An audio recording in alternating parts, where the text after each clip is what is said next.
Maintenant, il va falloir qu'on, pousse, hein.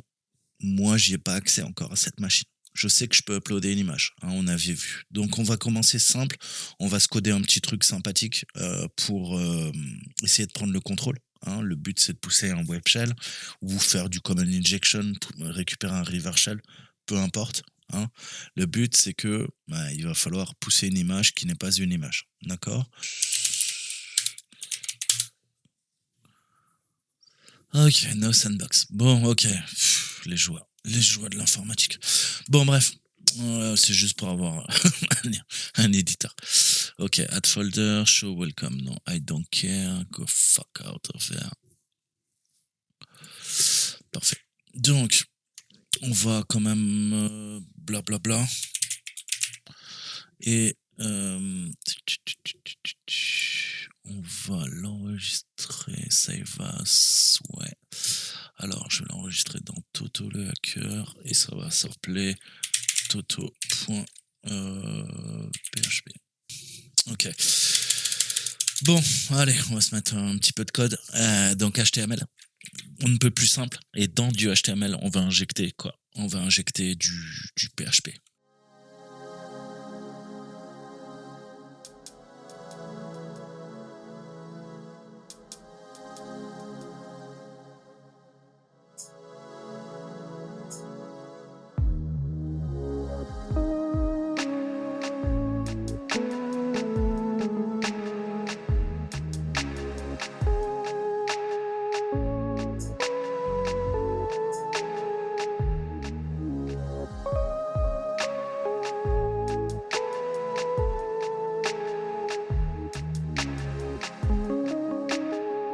Cette fois-ci, c'est là que j'injecte mon code PHP.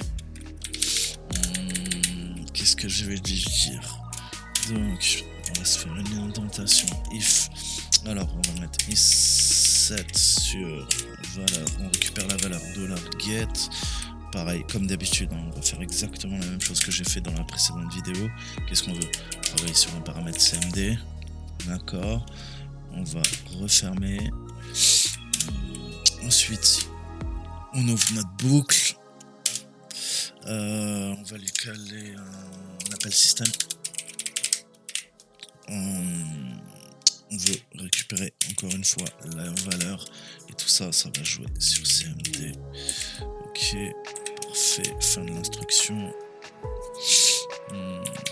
Il faut qu'on sorte du snippet. PHP, je ferme.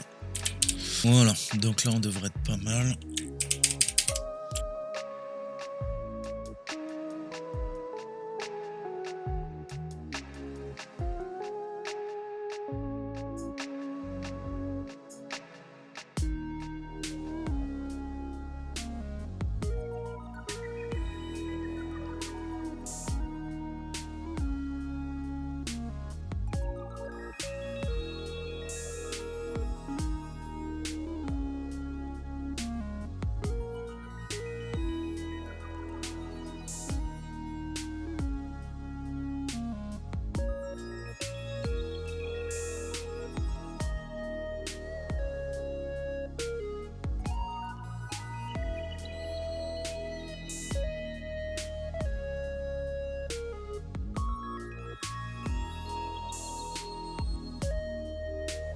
Et image, backdoor.php. Ok, il la trouve pas. Donc on va essayer d'uploader mon backdoor, on va voir. On va faire à la main. Ok, ça a été uploadé. Donc si je tape backdoor.php à la racine du serveur, ça passe pas. Ok. On va essayer picture. Ça passe pas. On va essayer avec un S. Ça passe pas. On va essayer image. Ça passe toujours pas. Et avec un S, ça passe. On retrouve notre backdoor.php qu'on vient de créer. Ok. Donc, maintenant, on va tester. Injection de commande. Pas grand chose. Est-ce que ça exécute vraiment? Je sais pas. Est-ce qu'il y a quelque chose qui nous bloquerait? Peut-être?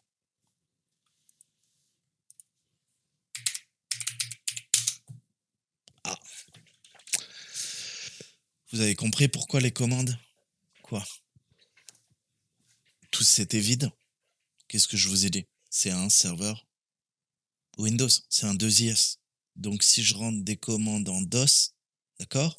Sur un disque operating system, eh ben ça va pas marcher. Pourquoi? Parce que je suis en train de rentrer des commandes héritées Linux, Unix. Il comprend pas. Par contre, si je rentre des commandes DOS, il comprend. D'accord? Donc déjà, hein, vous allez vous dire, putain, mais command injection, ben oui, mais tout dépend de ta cible. On n'est plus sur du Linux, on est sur une machine Windows. Ok, donc, système info, .exe.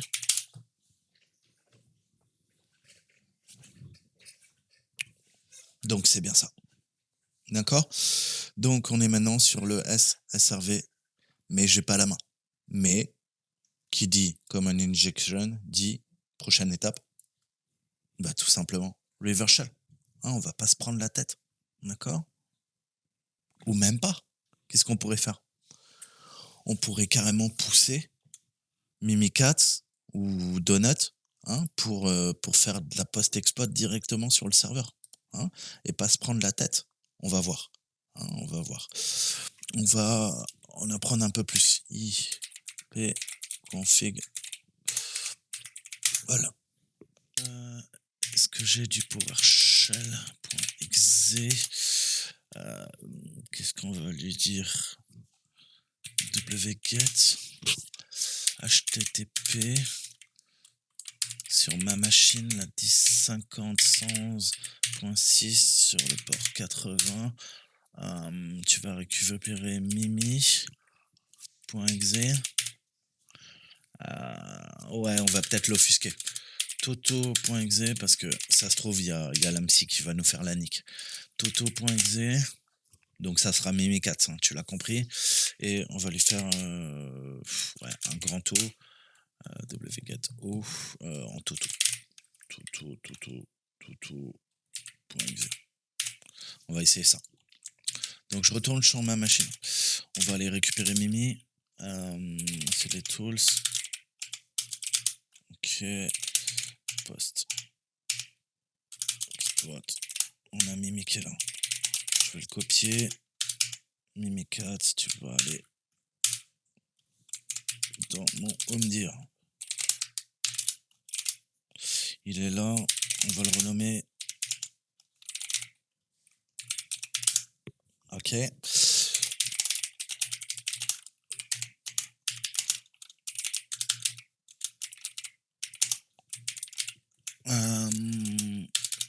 Que je m'enflamme là.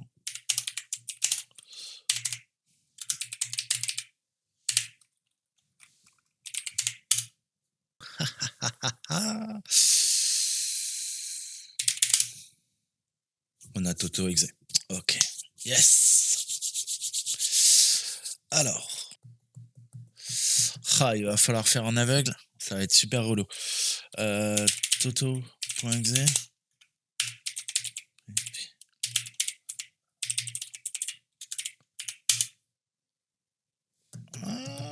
Ça va être chaud.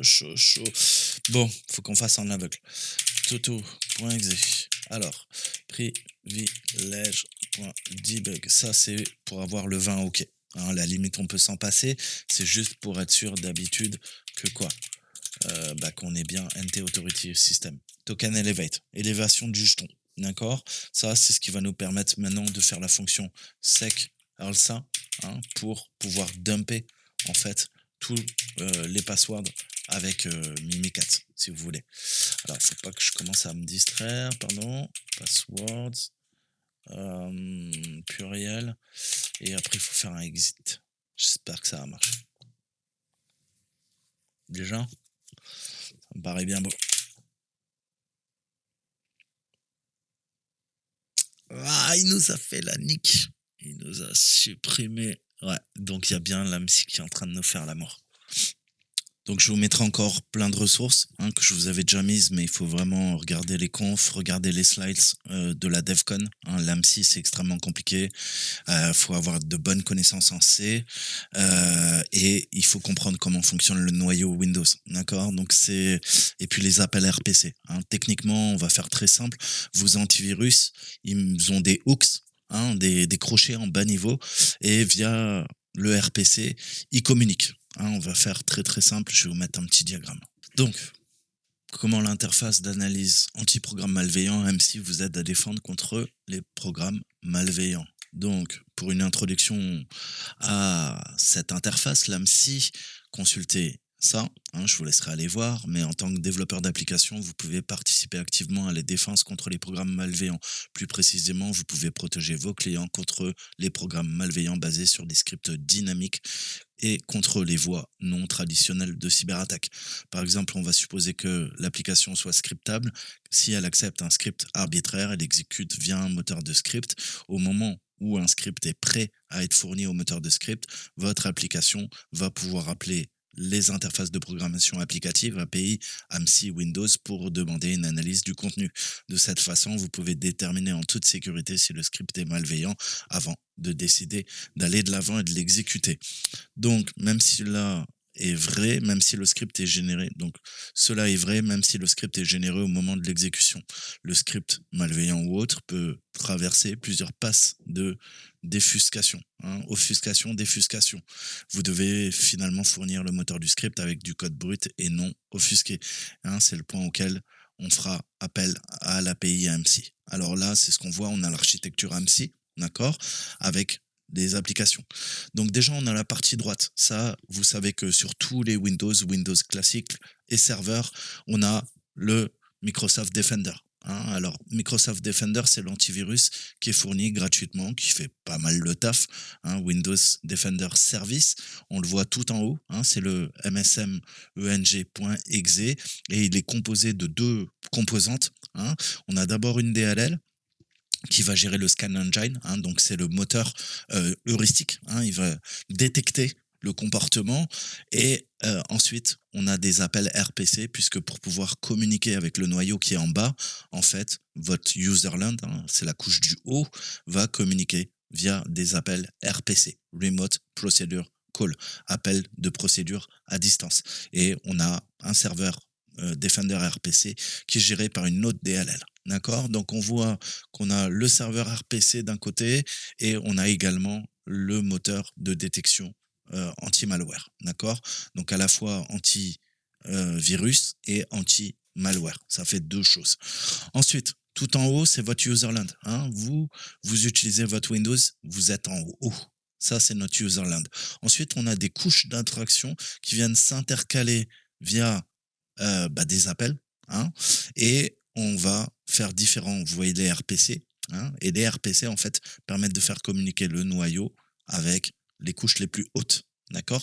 Donc là, on a notre userland, on a des applications, d'autres applications, on a des scripts en Virtual Basic, on a du PowerShell. Et on voit qu'ils peuvent communiquer avec Win32 API. Donc ça, c'est une interface de programmation qui va permettre, vous voyez, de gérer l'AMSI. On a un fichier .h, donc des fichiers librairies, objets, en programmation en C, et des DLL. Les DLL, vous le savez, c'est comme des applications, sauf que c'est pas des .exe, c'est des Dynamic Linkable Libraries, donc des liens vers des librairies dynamiques, d'accord. C'est à l'appel du programme. Techniquement, on va parler un petit peu pour comprendre aussi le fonctionnement. Un site, si vous débutez en informatique, depuis 1995, il m'a rendu de nombreux services. C'est Assist. Vous allez apprendre plein de trucs. Ne vous fiez pas à quoi? À le fait qu'il soit tout vieux. D'accord. Allez voir ce site pour comprendre. Il n'y a pas de secret. Formation. Vous pouvez aller voir les formations de monsieur Pierre Pinard. Franchement, il est bon. Il doit être encore plus vieux que moi. Et il est juste excellent. D'accord. Nous, ce qu'on veut comprendre, c'est on va parler un peu des DLL. pour comprendre un peu comment fonctionne Windows. Déjà, on va faire une petite recherche. On va taper DLL. Voilà. Alors, on va parler un petit peu des DLL. Alors, je vais me baser sur ses propos, puisqu'il est extrêmement compétent et quand j'étais tout jeune, eh ben, il m'a beaucoup aidé, ce site, à comprendre. Hein, j'avais pas encore les bases sur Windows, sur la sécurité informatique, sur pas mal de choses. Alors, les DLL, on a ce qu'on appelle le WinSXS. D'accord. Alors, on va le voir par la suite, hein, mais c'est un endroit, une banque de données de DLL. Hein. Alors, c'est pas les seules ressources qui sont partagées, mais on a entre autres les Dynamic Linkable Library. Hein, c'est les bibliothèques de liaison dynamique. Donc, grosso modo, c'est des fonctionnalités standards se traduisant par des composants, donc on peut dire des bouts de programme standards exécutant une fonction spécifique courante que l'on va retrouver dans de nombreuses applications. La notion de composant logiciel, hein, on parle de briques logicielles, est liée à l'architecture logicielle au plus haut niveau. Hein. Le plus haut niveau, c'est votre userland, et dans le userland, vous avez vos applications. Donc ça existe depuis toujours. Après, on a changé les termes. Hein. Le concept dry, don't repeat yourself. Ne vous répétez pas. Donc les DLL, justement, le dry, pourquoi? Parce que on n'allait pas mettre des DLL pour chaque programme. Hein, tu vas voir que ça va poser des problèmes. Je vais te parler de ce qu'on appelle l'enfer des DLL. Hein, le DLL hell. Donc, ce qu'il faut retenir, les DLL, elles sont fournies par les éditeurs de logiciels, hein, Microsoft bien entendu, et des grands éditeurs qui produisent de nombreuses applications, Adobe par exemple, pour Photoshop ou pour Premiere. Alors, premier avantage des DLL, on va revenir au concept dry, c'est lorsqu'un développeur écrit une application, il a intérêt à utiliser des briques de code, par exemple des DLL, hein, pour accélérer son développement. Comme ça, il ne va pas coder, hein, à partir from scratch, à partir de zéro, la DLL. Il se sert de la DLL. Second avantage, le programmeur est censé s'appuyer sur du code normalement déjà bien stable, qui a été débugué, épuré. Troisième avantage, le poids d'une application développée en utilisant des DLL est plus petit. D'accord? De nombreuses fonctions ne sont pas représentées que par un appel à une fonctionnalité standard.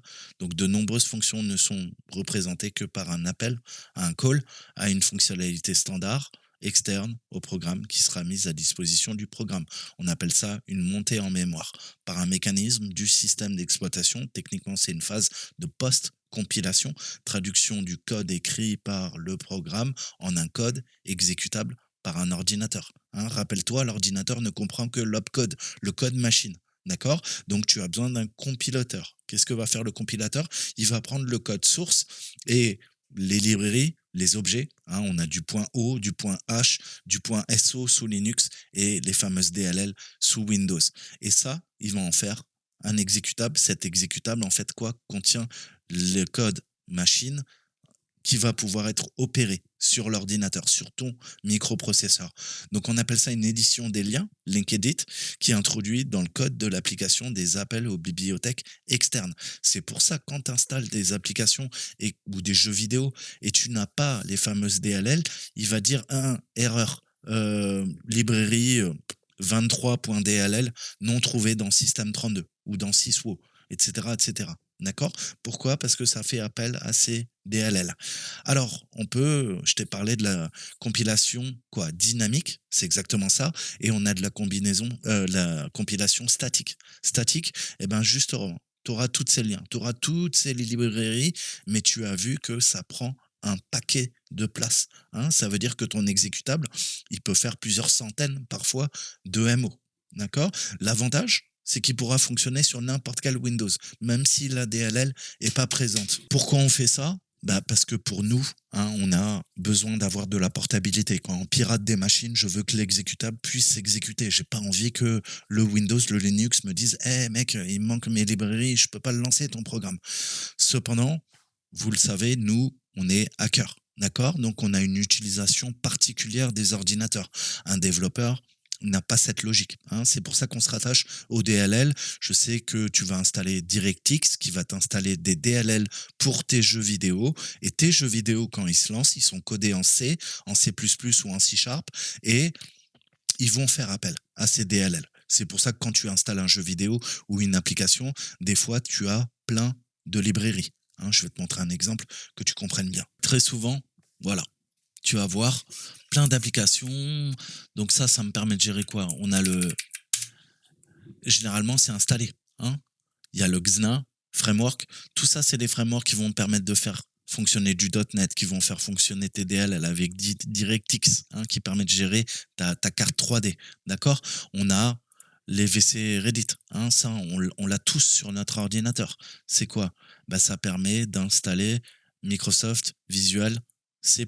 D'accord? Toutes les applications qui sont codées avec Visual Studio, eh ben, une fois qu'elles sont compilées, elles ont besoin aussi, hein, de d'autres quadriciels pour qu'elles puissent fonctionner. Hein. On a la version 2010, 2015, 2019, etc., etc. Donc tu vois, il y a aussi, pour que je puisse que mes jeux fonctionnent, il me faut DirectX. C'est l'interface de programmation qui permet de faire fonctionner ta carte graphique grâce à ces drivers, et on va pouvoir faire des appels à la carte graphique. Quand tu lances ton jeu qui est codé en C, il va faire appel au SDK, au Search Development Kit, au kit de développement DirectX. Et là-dedans, il y a plein de DLL qui vont faire fonctionner ton jeu vidéo. D'accord? Donc ça, c'est le premier truc que tu dois faire quand tu joues à des jeux vidéo. Tu vérifies tout le temps que tu as bien la dernière version de DirectX. D'accord? Voilà, ça va venir l'installer pour toi et tu vérifies que... Voilà. Et là, techniquement, qu'est-ce que ça fait? C'est en train d'installer des DLL. D'accord? Donc voilà, que vous compreniez bien. Donc ça, c'est vraiment les bases. D'accord? Quatrième avantage, le mécanisme du système d'exploitation vérifie la ressource, hein, la DLL, si elle est déjà montée en mémoire. Si elle est appelée par une autre application, et si ce n'est pas le cas, il faut la monter en mémoire et donner l'adresse RAM du point d'entrée de la ressource à l'application qui l'appelle. Ainsi, on comprend qu'une ressource disponible sous forme de DLL ne monte qu'une fois en RAM et est mise à disposition de plusieurs applications. Là, j'ai quoi? J'ai 60 programmes sur mon Windows qui tournent par concomitance. Ils se partagent les cycles CPU, ils se partagent la mémoire protégée, qui est libre d'accès, hein, qui n'est pas protégée parce qu'elle est sensible. Et grâce à ça, bah, ils auront la même DLL qui va être appelée. Hein. Comment je peux voir ça? Bah, tu peux lancer Procmon. Hein. Avec Procmon, tu vois toutes les DLL qui sont chargées. Je vais le lancer. Il y a plein de DLL. Ah, à un instant T, ça ne fait que quoi? Que faire des appels vers les DLL. D'accord, ok. Donc, s'il y a un autre processus qui charge taskbar, bah, il n'y a pas de problème. Hein. Ils se partagent. Ils se partagent tout ça. Pas de souci. Ok. Registre, je saute. File. Hein, et là, on voit tout quoi? Toutes nos DLL. On va voir toutes nos DLL. Le network activity, j'en ai pas besoin. Show process. Voilà. Et là, on voit tous nos appels vers nos DLL qui sont faits à un instant T sur mon ordinateur. Tu vois que toutes tes applications font appel, hein, à des ressources. Là, tu vois que je suis en train d'enregistrer ma vidéo. Je vois que c'est en train d'écrire dans ce fichier. D'accord? Ça sera ma future vidéo que je suis en train de vous faire sur YouTube. Donc, on a plein de logiciels pour voir en temps réel quoi? Les appels qui sont faits. D'accord? Ça peut être du LNK, hein, des liens. Ça peut être des DLL, etc., etc., etc. D'accord? Ensuite, cinquième avantage, ça favorise une technique de développement architectural des applications dites modulaires, d'accord? Qui est intellectuellement et pratiquement très satisfaisant. D'accord? Donc voilà les 4 avantages, les 5 avantages, hein, pour ne pas répéter. Don't repeat yourself. Pourquoi? Parce qu'on peut voir qu'il y a des DLL qui sont utilisés par une application, d'autres composants externes, et rechercher les DLL ou d'autres dépendances manquantes. Donc les notions de composants liés à l'architecture d'un programme principal au moment de sa post-compilation, hein, édition des liens, existent depuis la nuit des temps en informatique. D'accord? Ce monsieur vous dit qu'il utilisait des liens sur des IBM 360 au début des années 70. D'accord? Donc dans Windows, ce qu'il faut comprendre, c'est qu'on a la notion de composant qui remonte au début de Windows, dès sa version 1.0 en 85. D'accord? Moi, j'ai commencé à l'utiliser vers la 5.0. Hein, j'ai 85, j'étais tout petit. Donc, vers 93, hein, j'ai commencé à bouffer du Windows bien comme il faut, à jouer à des jeux vidéo, à comprendre son fonctionnement, et l'enfer des DLL conduira Microsoft à réagir avec un magasin de composants, c'est comme ça qu'on l'appelle, contenant toutes les formes de composants utilisés, dont les DLL. Ce magasin prend le nom, vous l'avez compris, de WinSXS à partir de Windows Vista. Ce magasin sera protégé, ne pouvant pas être manipulé, puisque vous avez compris que sinon on peut faire du DLL injection et corrompre des DLL qui vont être appelés par votre programme. Le problème, c'est que le programme se lance, mais il lance aussi ma porte dérobée et j'ai maintenant un accès résident dans ton système. Ça va ouvrir une porte dérobée, je vais pouvoir me connecter à ton ordinateur. Le problème, c'est que vous savez, toutes les applications, elles sont gérées par un compte spécial sur votre ordinateur qui s'appelle le Trust Installer. D'accord? Et il faut une procédure particulière, en fait. Vous ne pouvez pas. Il y a des bidouilles, pareil en hacking, mais vous ne pouvez pas passer Trust Installer comme ça. C'est un compte spécial. C'est pour ça que quand tu vas essayer de supprimer des fichiers dans Program Files, dans Program Data, c'est des répertoires sensibles. Il va dire non, il faut une autorisation de Trust Installer pour le faire. Et quand tu installes ou tu désinstalles une application, tu vas lancer setup.exe ou tu vas lancer un fichier .msi, techniquement, chaque fois que tu installes une application, c'est ce compte Trust Installer, tu sais, qui te fait apparaître la petite fenêtre avec suivant. Est-ce que vous voulez bien l'installer dans ces deux points Program Files, x86, dans Windows, etc. C'est grâce au Trust Installer. Quand tu vas désinstaller dans Windows une application, c'est Trust Installer à nouveau qui va s'occuper de désinstaller et de supprimer les clés de registre. D'accord ? Voilà comment ça fonctionne. Alors la logique un peu dry, on va en parler. L'idée conceptuelle fondatrice des DLL et des frameworks, notamment les .NET frameworks, en principe c'est ce principe du ne vous répétez pas. Ce principe est né de manière concomitante aux très grands projets informatiques nécessitant des millions de lignes de code par application. Ce principe était déjà largement utilisé, mais non formalisé au début des années 70. Donc, l'auteur, comme je vous le disais, il a un peu tout testé. C'est un roi de l'assembleur, du COBOL, du Fortran. C'est pour ça que je vous ai dit ce site. Si vous débutez en informatique, vous devez lire tout, d'accord ? Et vous avez de superbes articles sur le programme de surveillance échelon NSA, d'accord ?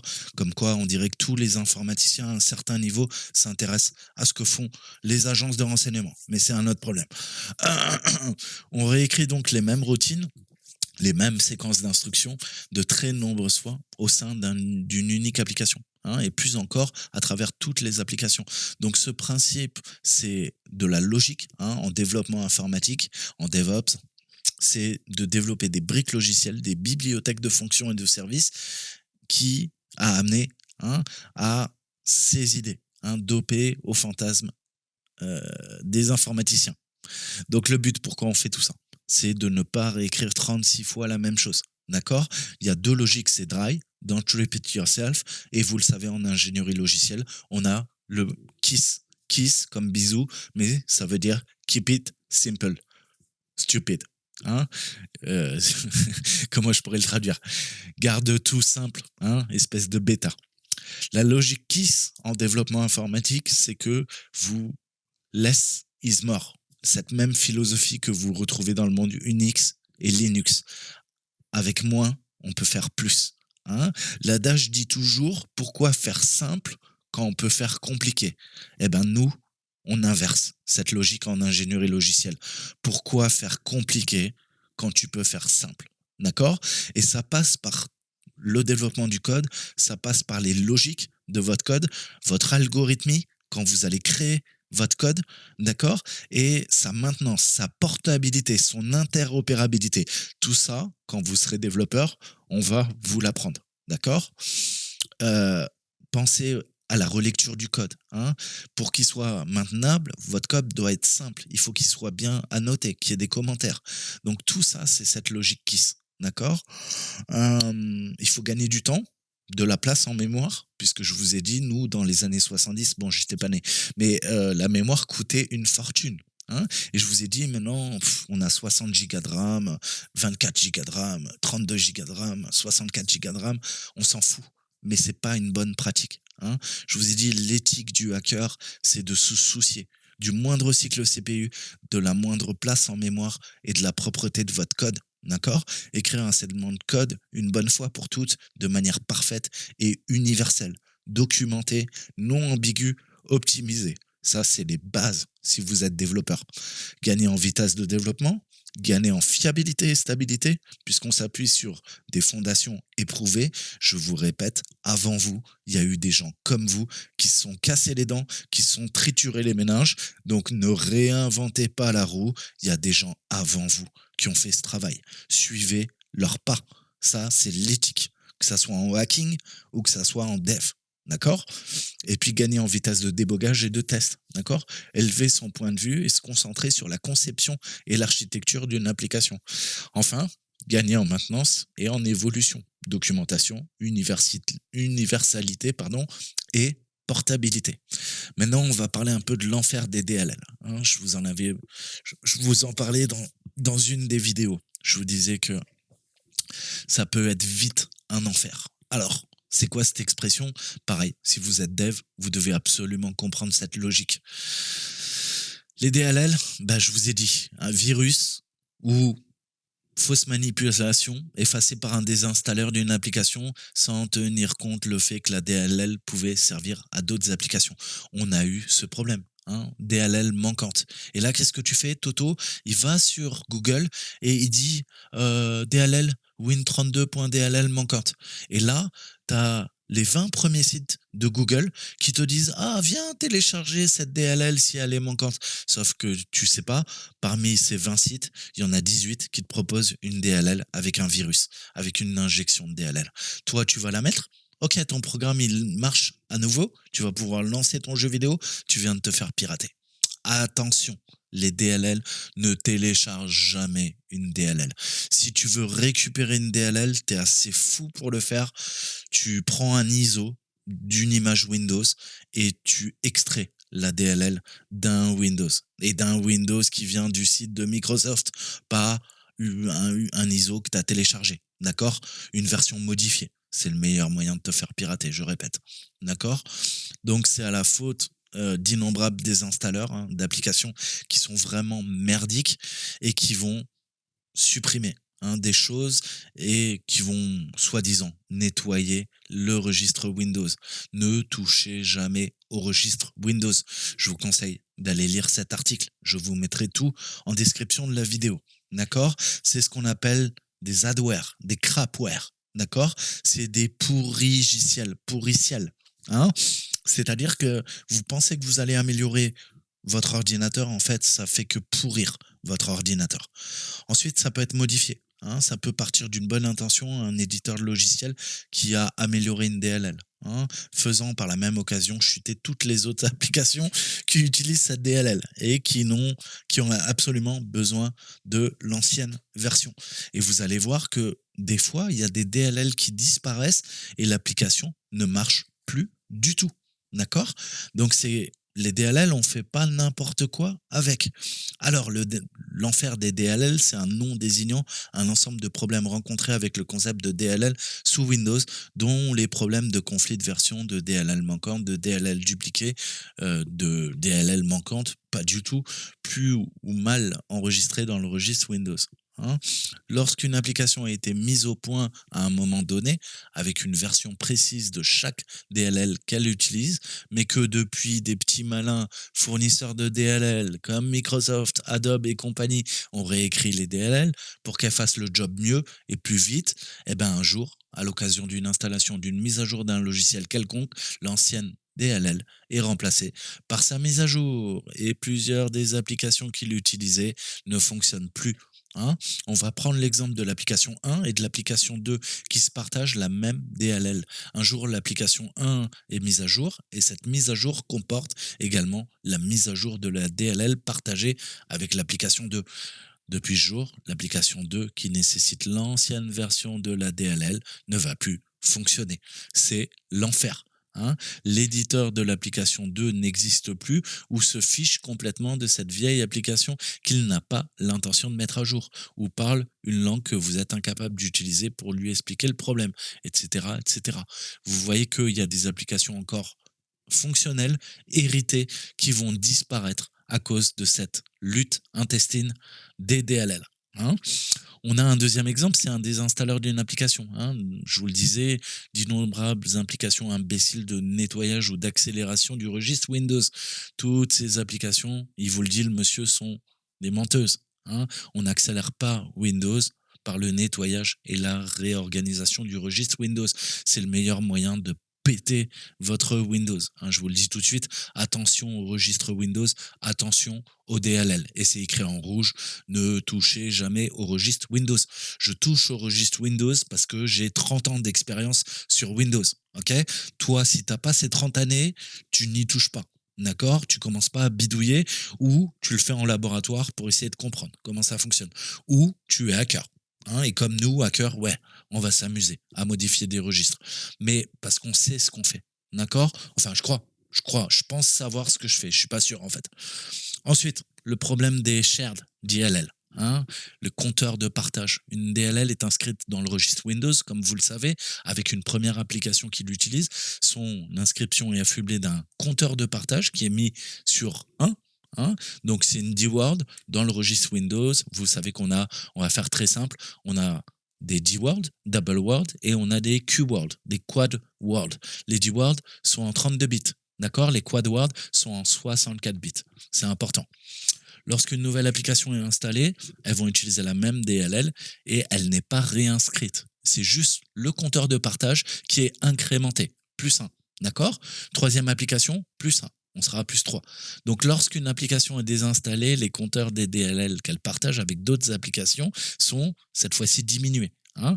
On ne va pas faire un plus, on va faire un moins 1. D'accord? Lorsque le compteur arrive à 0, on estime que la DLL n'est plus utilisée par aucune application. J'espère que c'est bien clair.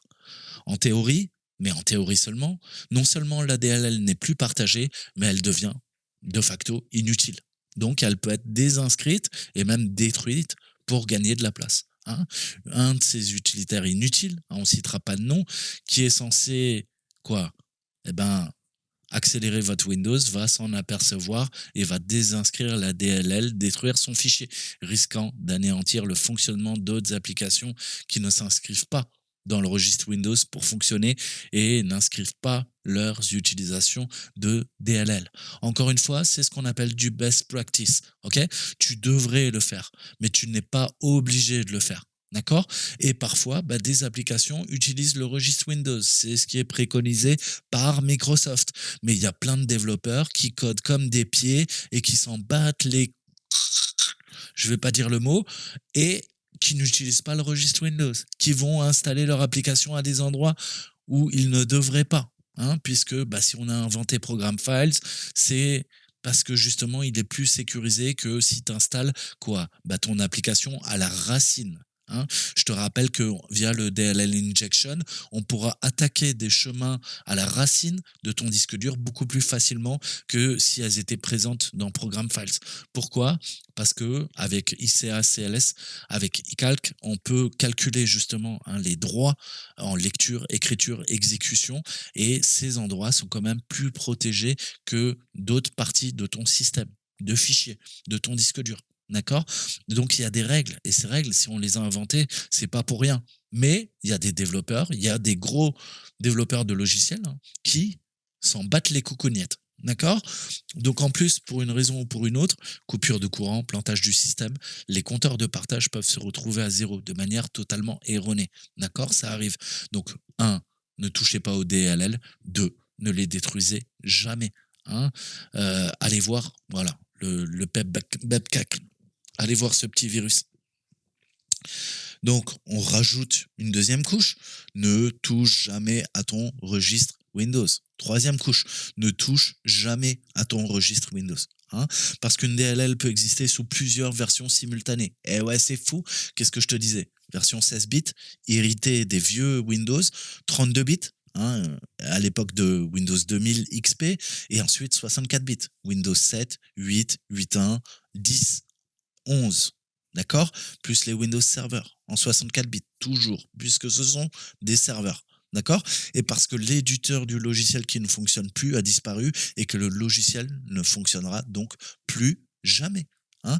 Si personne ne dispose des codes sources pour relancer une compilation et une édition des liens, un link edit avec les DLL qui ont été mis à jour, le logiciel est définitivement mort. D'accord? À moins de trouver des DLL d'origine sur un vieil ordinateur d'il y a 20 ans et les copier dans le répertoire ou même où est installée l'application. Donc vous voyez que on a cette logique développeur, hacker, on a cet héritage. Hein. On ne jette pas des vieux ordinateurs, on les respecte, on va les mettre dans des musées, on les répare. D'accord? On ne jette pas des vieux logiciels. C'est de l'archéologie informatique. D'accord? Et on a aussi le principe d'archéologie en informatique. Tu dois garder tout ça. C'est l'héritage de l'humanité. Même si toi, tu t'en bats les coucougnettes, eh ben, il y en a d'autres. C'est leur projet, comme dirait mon président. D'accord? Donc, tu dois respecter tout ça. D'accord? Qu'on puisse comprendre l'évolution de l'informatique, c'est un pan, des pans entiers qui font fonctionner aujourd'hui la société digitalisée dans laquelle tu trouves pour le meilleur et pour le pire. Ensuite, notre ami Trust Installer, hein, éligible au compte, le fameuse protection WinSXS. Tu sais, ben voilà, tu le vois, hein, dans les propriétés de tes fichiers, tu vas dans sécurité et tu trouves ton Trust Installer, il est là. Tu vas voir Toto, tu vas voir ton admin, tu vas voir système. Et ça, depuis la nuit des temps. Hein, les permissions totales d'accès pour modifier les ressources protégées par le WRP, Windows Resource Protection, sont restreintes au compte utilisateur spécial appelé Trust Installer qui a un contrôle total sur ces ressources. D'accord? Mais ça, je te le disais tout à l'heure. Donc, les services packs, hein, ils sont installés, les fameux SP. Hein, ceux qui ont connu Windows XP, on avait quoi? Windows XP SP1, Service Pack 1 ou Service Release, SP2, SP3, SP4, etc., etc. Les hotfix, hein, quand il y a une mise à jour qui doit être déployée parce qu'elle corrige une faille de sécurité majeure ou un crash important au niveau du matériel, ton CPU, ta RAM ou ta carte graphique, c'est ce qu'on appelle un hotfix. Hein, le hotfix, c'est des patchs qui sortent et qui sont déployés immédiatement par Microsoft parce qu'ils présentent soit des gros soucis d'instabilité, ils vont régler ces soucis d'instabilité, soit ils règlent des failles majeures. Hein, je ne sais pas si vous avez vu, TPM s'est fait péter là, hein, encore, à nouveau. Donc, toute la crypto, tout est pété, vos clés BitLocker, partez du principe que vos ordinateurs, on peut les compromettre. C'est très, très grave. Et ces portes, hein, vous savez qui les installe. Si vous suivez un petit peu ma chaîne. Donc, on remercie encore des agences à 3 ou 4 lettres qui font n'importe quoi et qui empêchent le principe de cyber-résilience en cybersécurité. Merci les gars. Heureusement que vous êtes là. On ne pourrait pas se passer de vous. Hein, comment on serait espionné au quotidien. Mais c'est un autre problème. J'ai dit que je ne ferais pas de politique. Donc, ces DLL, tu dois bien comprendre quand tu débutes. Hein, il n'est jamais question de vidéo ou alléger WinSXS, ni d'effacer des DLL ou d'autres assemblages. D'accord? En contrepartie, c'est ce qui permet la sécurité imposée autour des DLL. Parce que sinon, tout le monde fait n'importe quoi. Et moi, je t'injecte une DLL et je prends le contrôle de ton ordinateur. Donc, sécurité informatique, tu dois lire tout ça. Hein. Franchement, même défonce ce site. Quand j'étais petit, en 97, 98, j'ai passé mes nuits là-dessus. C'est comme ça que j'ai appris beaucoup de choses. Te base pas au visuel. Les informations qui sont présentes sur son site sont extrêmement utiles quand tu développes. Tu commences en dev, tu commences sur Windows, d'accord? Vraiment, va voir l'encyclopédie, ça t'apprend plein de choses, d'accord?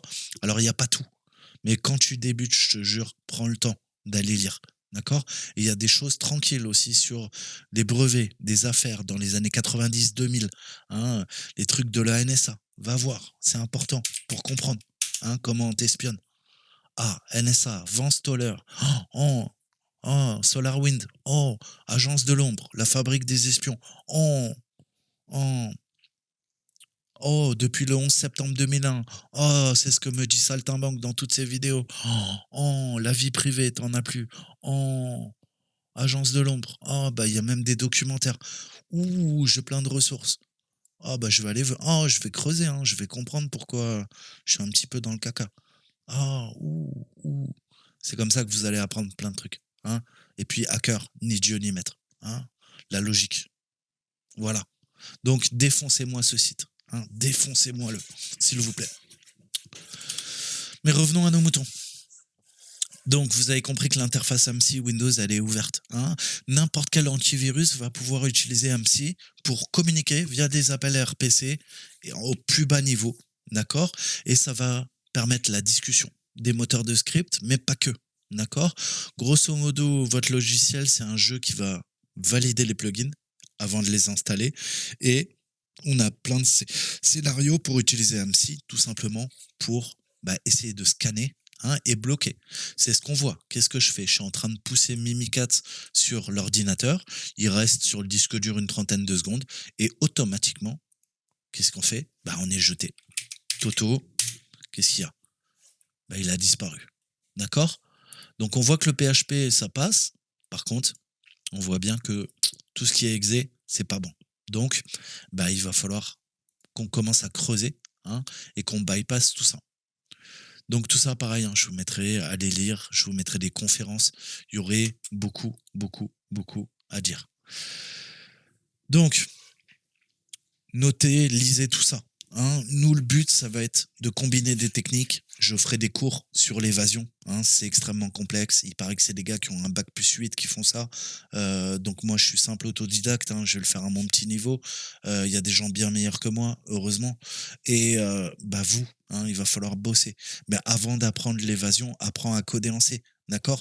Fais-toi 4-5 années d'expérience en C. D'accord? Apprends le fonctionnement du noyau. Windows. Sinon, tu vas mettre la charrue avant les bœufs. Ça, c'est des techniques.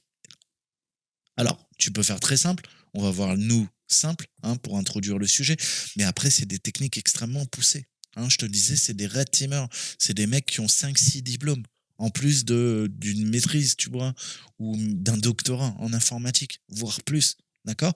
Et puis, je te dis que bac+12, bac+13, bac+18, bac+25, c'est possible en informatique. Tu ne t'arrêtes jamais. T'inquiète pas. Il n'y a pas de limite. Tes seules limites, c'est ta motivation. Donc, nous, on va faire très simple. Je veux télécharger un fichier, mais je me rends compte que si je pousse un reverse shell, l'antivirus me rattrape. Il me chope. Là, mon Mimikatz, il me l'a chopé. Pourtant, j'ai commencé à faire des techniques très évoluées. Au lieu de l'appeler mimikatz.exe, je l'ai appelé toto.exe. Et pourtant, il m'a grillé. Ouais, il fait son boulot. D'accord?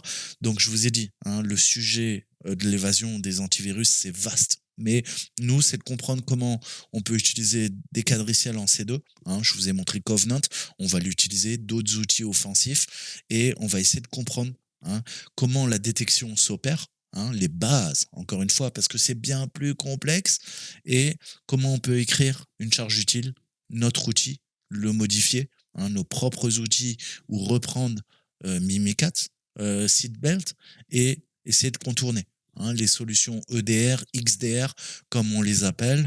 Mais avant de faire ça, d'être des cracks en red teaming, il faut déjà comprendre comment on bypass des antivirus simples qui utilisent l'AMSI, d'accord? Puisque l'EDR, le XDR, c'est encore un niveau au-dessus, ou pas. Ça dépend des EDR. Il y en a qui sont très bons, on citera pas de nom, et il y en a, c'est des grosses merdes, on citera pas de nom. Donc, l'interface AMSI.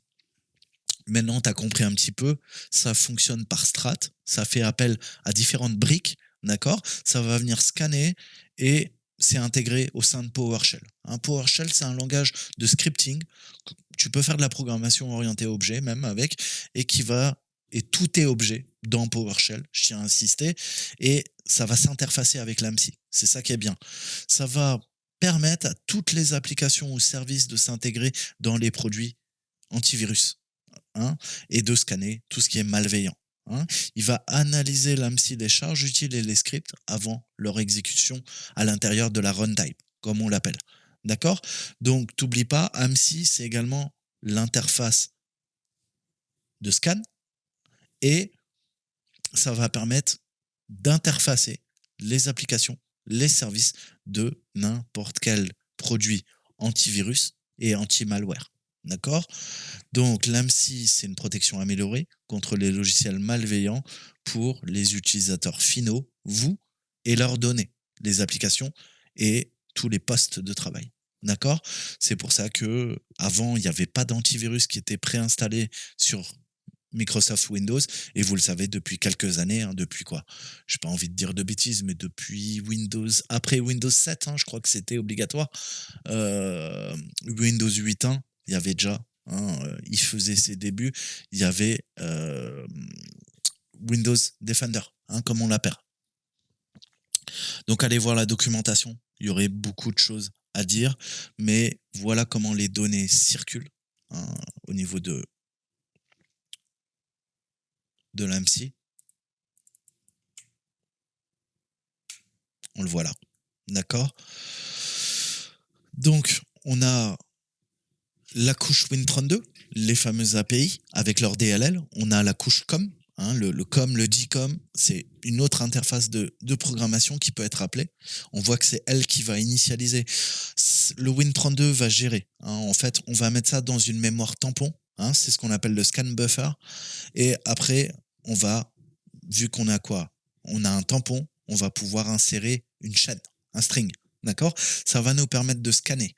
Ça, on va le passer à la moulinette. D'accord? Via ensuite la couche du dessous, le COM API Layers. D'accord? Et on a des classes, hein, qui vont venir s'enregistrer et on va scanner au niveau de l'anti-malware, hein, avec l'AMSI.h et l'AMSI.dll. D'accord? Et enfin, on a la couche de votre antivirus. Hein, t'es pas forcément chez Microsoft, et les autres third party. C'est-à-dire que toutes les applications antivirus, anti-malware que tu as, hein, moi j'ai 2-3 programmes qui font le taf, qu'est-ce qu'ils font? Bah, ils se basent sur ces deux couches et ils vont interfacer. Hein, ça va être la couche de l'AV Provider Layers. Ça, c'est la couche de votre fournisseur d'antivirus. Si tu es chez Kaspersky, Kaspersky, il a sa propre couche. D'accord? Tu es chez Norton, il a sa propre couche. Tu es chez Bitdefender, il a sa propre couche, etc., etc. Et cette couche-là communique via les RPC. Et l'autre partie, puisque vous savez qu'il est jamais vraiment désactivé, il y a ton antivirus, certes, les API de Microsoft, mais il y a également Windows Defender qui tourne, hein, tout le temps, en conjonction. C'est pas grave. Il va se désactiver en partie quand tu installes un autre antivirus, et il va être pleinement opérationnel s'il n'y a aucun antivirus. J'ai quoi? J'ai Norton qui est installé. Pourtant, j'ai quoi? J'ai aussi Windows Defender, hein, qui agit en fond et qui me protège sur d'autres choses. D'accord? Notamment sur la pile, sur l'isolation du noyau. D'accord? Que j'ai pas activé parce que je perds en performance. D'accord? Ça, pour le jeu vidéo, l'isolation du noyau, si vous avez une très bonne bécane, activez-le. Si vous avez un petit PC, un PC moyen qui a 2-3 ans, vous allez perdre 10-15 images par seconde, 10% de perf, je vous conseille de désactiver. Et le fameux TPM qui vient de se faire péter. Donc c'est officiel. On peut maintenant lire les clés de chiffrement BitLocker de vos disques durs. On peut péter les certificats numériques. On peut faire des attaques de l'homme du milieu dans vos communications HTTPS. On remercie tous ces gens, hein, parce que c'est vraiment des génies d'installer des putains de portes matérielles dans le TPM. Hein, on ne citera pas de nom. Projet Bullrun. Hein, je vous laisserai chercher. Ok. Oh, fail. Ah ouais, déjà en février 2021, il y avait... même certifiés ne sont pas sans faille. Oh, d'accord. Ok. Oh, attends, il y a 3 heures. Oh, toutes tes crypto-monnaies. Oh, elles vont partir en fumée. Des milliards d'ordinateurs sur la Terre. Tous les serveurs. Ok, donc on a un outbound read, outbound write. Ça veut dire qu'on peut écrire, c'est les pires vulnérabilités que tu puisses avoir, débordement de mémoire tampon, on va pouvoir écrire et lire la mémoire qui était protégée par le TPM. Le TPM, c'est quoi? C'est des puces sur ta carte mère qui gèrent ce qu'on appelle de l'accélération matérielle cryptographique. D'accord? Ça gère beaucoup de puces et ça permet d'exécuter du code arbitraire dans la mémoire protégée du TPM. Vos ordinateurs vont se faire violer. Les miens avec. Toute la Terre est concernée. Donc voilà, hein, si vous n'étiez pas au courant, faites une petite prière, priez le petit Jésus, votre Dieu, ce que vous voulez, hein, sacrifiez des enfants à Moloch, mais voilà, hein, il va falloir faire quelque chose parce que il y a des mises à jour, hein, qui vont sortir. C'est très, très violent. Très, très violent. Très, très violent. Et bah, regardez, hein, tout de suite, hein, s'il n'y a pas des patchs qui vont sortir dans les semaines à venir pour votre carte mère, pour votre processeur Intel, pour votre processeur AMD, des mises à jour Windows, patchez, patchez, patchez. Si vous avez des PC portables, allez sur le fabricant de votre le site de votre fabricant, je vais y arriver, et patchez, patchez le BIOS, patchez, patchez, patchez, si on peut patcher. Parce que moi, j'ai un PC portable d'il y a 4 ans et je sais que le constructeur, on va pas dire le nom, Acer, va pas sortir de mise à jour.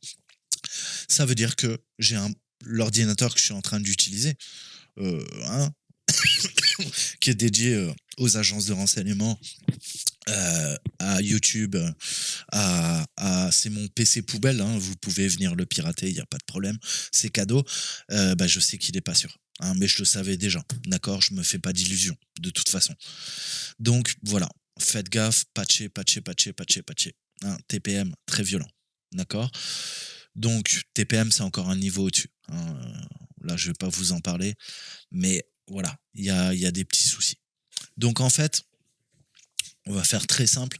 L'AMSI va renvoyer des codes de réponse en fonction des résultats de ses analyses. Donc voilà quelques codes de réponse, hein, je vous les mets là. Et comprendre que c'est intégré dans Windows, hein, on l'a vu dans PowerShell, mais également dans Windows Script Host. On a quoi? On a WScript et CScript. D'accord. Le contrôle de compte utilisateur, l'UAC, hein, chaque fois qu'il vous dit est-ce que tu es sûr que tu veux lancer ce programme en tant qu'administrateur? On a du JavaScript, du Virtual Basic Script et les macros VBA Office qui sont maintenant intégrés. Hein, on va venir scanner puisque vous savez que les pièces jointes, hein, via des fichiers Excel, Word, etc., HTA, hein, sont parfaits pour pirater une machine. On l'a vu dernièrement avec les attaques, hein, depuis 5 ou 6 ans. Ça se multiplie. Et les attaques Living of the Land. Donc, si j'étais chercheur en cybersécurité, ce que je ne suis pas, qu'est-ce que je pourrais faire? Eh ben, je vais essayer de comprendre comment et instrumenter, hein, l'AMSI dans le système management. On a une DLL, l'automation et le CLR. Hein, le CLR, Common Language Runtime. D'accord. Interagissent entre les langages. D'accord. Code managé. D'accord. Bénéficie de fonctionnalités, interlangage. D'accord. Ok, donc grâce au CLR, je vais pouvoir faire communiquer tout ça. Donc, si je veux connaître, qu'est-ce que je peux faire? Eh ben, voir le code source. PowerShell GitHub. Je veux comprendre quoi? L'implémentation? Eh ben, il va falloir foncer dans le code source. Ok. Qu'est-ce que je veux? Je veux du master. On regarde le current release, hein, et qu'est-ce que je vais faire? Tu as compris. Je vais faire de la rétro-ingénierie. Je vais commencer à étudier les montées de version, les commits qui ont été faits dans les différentes branches, mais là c'est de la master, et on va aller voir un petit peu ce qui a évolué. D'accord? Si je reste sur ma master, qu'est-ce que j'ai? Source. On va voir le code source. Ah, ok. Oui, il y a beaucoup de choses. Ok, on est dans le source du master. Saltimbanque, il m'a dit qu'il y a un truc qui s'appelle System Management Automation.dll. Ah ouais, ok, d'accord. Nous, on cherche quoi? Ça serait pas un engin? Ah ouais, un engin, ok. Et on fait quoi ici? C'est un antivirus et j'ai vu qu'il y avait des runtime. Ah, ouf. Compile script blocks. Intéressant ça. Le code, il a été refactorisé? Ok, je regarde. Ok, je peux pas faire un petit contrôle F là? Qu'est-ce que je peux taper? Un psy? D'accord. Appel vers l'interface de programmation pour déterminer si le bloc de script a un contenu malicieux. D'accord. Donc là, je suis en train de récupérer quoi? La variable qui gère ça et la logique associée. D'accord? Je sais maintenant que quoi? Bah, j'essaie de comprendre un petit peu comment ça fonctionne. Alors, tu as bien compris que nous, on va travailler sur une machine qui a 2 ans. Hein, c'était beaucoup plus simple, le code. D'accord? Il a été mis à jour. Bah ouais, hein, t'imagines bien que il était plus simple avant. J'ai du code C#, hein, qui va me permettre de comprendre comment fonctionne l'AMSI. en fait, les appels qui sont faits. D'accord? Les classes publiques, les classes privées, d'accord? Les appels aux fonctions. OK, je comprends mieux. Donc il va falloir que je me bouffe du code. Oh putain, ça devient compliqué là. Oh, il va falloir travailler. Merde. Je croyais que être hacker, c'était lancer des scripts. Ah merde. Merde. Et ouais, il va falloir bosser. D'accord? Donc là, qu'est-ce que vous allez faire techniquement? Bah, vous allez faire des diffs, hein. Vous allez comparer quoi? Eh ben, ce qu'il y a dans la master avec ce qu'il y avait avant. Pourquoi tu me demandes de faire ça? Parce que tu dois comprendre comment fonctionne l'API AMSI Win32. Tu dois comprendre comment fonctionne l'interface CON comme AMSI. D'accord? Je te mettrai des ressources. Et qu'est-ce que tu vas faire? Eh ben, tu vas comparer. Tu vas faire des diffs pour voir bah, ce qui a été ajouté. D'accord? C'est la logique. D'accord? Maintenant que j'ai un petit peu les bases, qu'est-ce que je peux faire? Eh ben, je vais comprendre comment il est géré, instrumenté. D'accord? Pour essayer de contourner l'AMSI. Et je sais que ça utilise du PowerShell et du C Sharp. D'accord. Je sais que il y a plein de contournements possibles, AMSI. Hein, une majorité d'exploits qui sont écrits en PowerShell en C Sharp. J'ai quoi? Je peux patcher l'AMSI.dll, jouer sur mon scan buffer, hein, patcher l'AMSI scan buffer. Vous avez plein d'outils sur mon GitHub, hein, je vous les mettrai. On peut faire des erreurs de forçage, hein, forcing error. On peut faire de la réflexion, hein, des attaques par réflexion. C'est ce qui permet de faire de l'évasion en red teaming. Et je peux essayer de rétrograder le PowerShell. Ça, c'est le plus simple. En fait, en PowerShell V1 et V2, eh ben, tu peux pas faire appel à l'AMSI. Donc, si tu arrives à lancer quoi? Bah, ton script PowerShell en PowerShell V2, une attaque de downgrade, eh ben, tu peux contourner les antivirus en faisant ça. D'accord? Donc pareil, je vais te laisser chercher. Je vais pas tout expliquer, je vais pas tout vulgariser.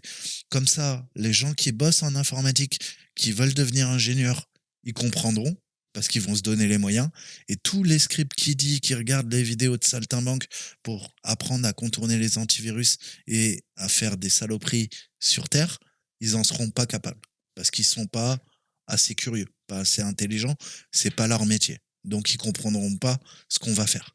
Donc, dans les prochaines vidéos, je ne vais essayer de vulgariser, mais pas vulgariser à l'extrême, pour que des gens initiés qui travaillent en informatique puissent comprendre ce qu'on est en train de faire.